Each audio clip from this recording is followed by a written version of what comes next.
The rifle jammed. Lieutenant Charles Cavendish yanked the bolt again, his fingers shaking, sweat pouring into his eyes as the ground beneath him vibrated like thunder. Ahead of him, the tall grass exploded with movement. Dark shapes surged forward, shields flashing, spears raised. Someone screamed. They're everywhere. And then the screaming didn't stop. Hold the line, an officer shouted, his voice cracking under panic. Redcoats fired wildly, smoke choking the air, but the sound of gunfire was being swallowed by something louder, war cries rolling across the hills like a living storm. Cavendish looked left, then right, and realized the line was folding in on itself.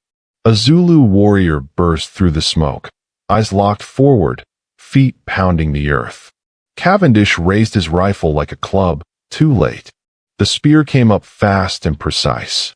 The world tilted, noise fading into silence, and the British Empire lost another man who had believed this war would be easy. This was not supposed to happen. The British Empire did not lose battles like this. It conquered continents. It crushed resistance. It marched with flags high and confidence unshaken. And yet, on this African hillside, that confidence was bleeding into the dust. Hours earlier, the British camp had been calm. Soldiers joked as they drank tea. Officers discussed paperwork and logistics. One laughed and said, "If the Zulus attack, we'll scatter them before lunch." The idea of danger felt almost amusing. Across the land, miles away, the Zulu warriors did not joke. They stood in silence. Shields rested against their legs. Spears were checked and checked again. An elder walked among them, his voice low. "Today," he said, "you defend the bones of your ancestors." The British believed Africa was already defeated. Maps were drawn. Borders were imagined. Treaties were forced into existence with signatures that meant nothing to the people who lived on the land. To the empire, the Zulu kingdom was just another. But the Zulu kingdom did not see itself as an obstacle. It saw itself as a wall, a living, breathing wall of discipline, unity, and memory. Long before British boots touched their soil, the Zulu people had been shaped by war. It began decades earlier with a man named Shaka. He was not born a legend. He was mocked, beaten, dismissed. Elders whispered that he would never amount to anything. Shaka remembered every insult. He stored them like weapons. When Shaka rose to power, he did not rule gently. He ruled with vision sharpened by pain. "We will not fight like boys," he told his warriors. "We will fight like a storm." And then he changed everything. He took away the long throwing spears and replaced them with a short stabbing blade. "Close," he said. "You kill close." Warriors were trained to run barefoot across thorns and stone until their feet hardened and their speed doubled. Those who fell behind were beaten. Those who disobeyed were executed. Mercy was rare. Discipline was absolute. "Your shield is your brother," Shaka told them. "Your brother does not fail." He trained them to move as one body. The chest advanced straight ahead. The horns curved wide and fast, wrapping around the enemy's flanks. The loins waited, silent, ready to crush what remained. It was simple. It was devastating. Shaka did not live to see the British invasion, but his system lived on in every Zulu warrior who marched. His voice echoed in their movements. His vision guided their hands. When British officials arrived with demands, the Zulu king listened without fear.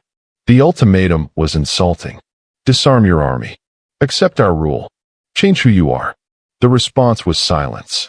One Zulu commander turned to his men and said, "They think paper is stronger than spears." The warriors smiled, not because they underestimated the enemy, but because they understood themselves. The British advanced anyway. Columns marched through unfamiliar terrain, confident their rifles and cannons would do the work. Officers wrote letters home predicting quick victories and promotions. Scouts brought warnings. "They are many," one said. "They move fast." A British officer waved him away. Savages always look many, he replied. They scatter when fired upon. The morning of the battle broke clear. The British camp at Isandlwana sat beneath a strange hill shaped like a lion's head. Tents dotted the ground. Ammunition boxes lay stacked, some unopened, their lids nailed shut. Zulu warriors lay hidden in the tall grass, thousands of them, breathing slow, muscles tense. A young warrior whispered, "My heart is loud." His older brother answered, "Good. Let it be loud." The signal came suddenly. A ripple passed through the grass. The ground erupted as the Zulu army rose and surged forward, shields lifted, spears ready, voices rising into a single, terrifying roar. British sentries froze. "Form up," someone shouted. Rifles cracked.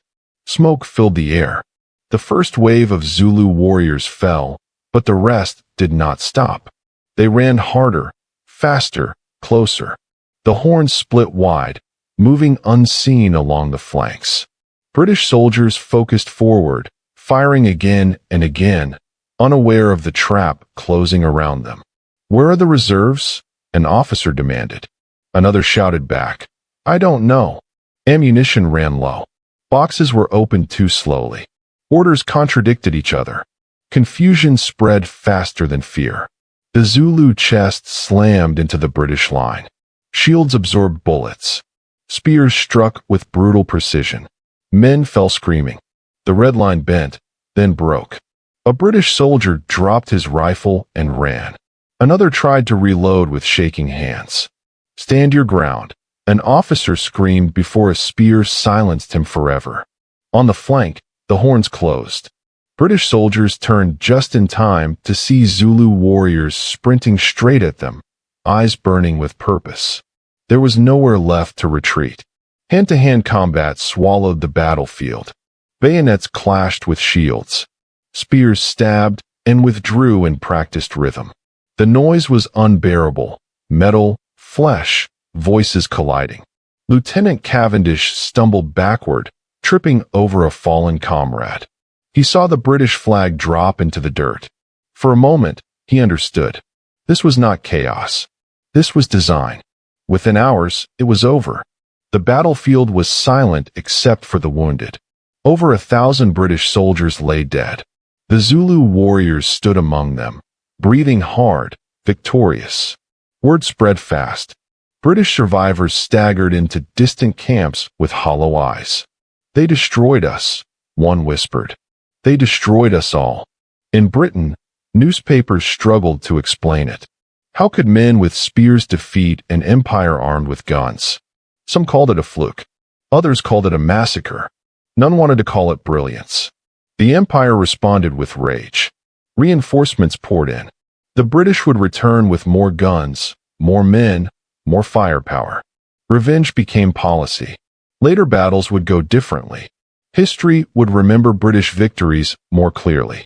The Zulu triumph at Isandlwana would be pushed aside, explained away, minimized. Textbooks would skip it. Lessons would blur it. The idea of African military superiority was uncomfortable. It did not fit the story the empire wanted to tell. But among the Zulu, the story lived on. Elders spoke of the day the ground shook. Warriors remembered the moment fear changed sides. One veteran said years later, "They thought courage came from guns. We knew it came from standing together." The British never forgot either. Their tactics changed. Their arrogance softened. They learned to respect African resistance, even if they never admitted it openly. This was not just a battle. It was a message. Technology alone does not win wars. Discipline matters. Unity matters. Belief matters. The Zulu warriors fought not for conquest, but for existence. For land. For memory. For the right to decide their own future. When empires fall, they fall slowly. Sometimes, they fall first in the mind. On that day, beneath the African sun, the British Empire learned it was not invincible.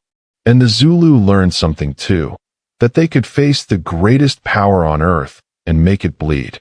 This story is not taught often, not because it is unimportant, but because it is powerful. Power challenges the stories we are comfortable telling. If you have ever been told Africa had no great armies, no great strategy, no great victories, remember Isandlwana. Remember the warriors who ran toward gunfire with nothing but shields, spears, and absolute faith in each other. Remember the silence that followed, heavy with shock, heavy with truth. History is not just written by the victors. It is preserved by those who refuse to forget. The Zulu warriors were not a footnote. They were a force, a warning, a lesson. And that lesson still echoes today. Never underestimate people defending what they love. If this story opened your eyes, take a moment to like this video, subscribe for more African history they never taught you, and comment below. Do you think battles like this should be taught in schools?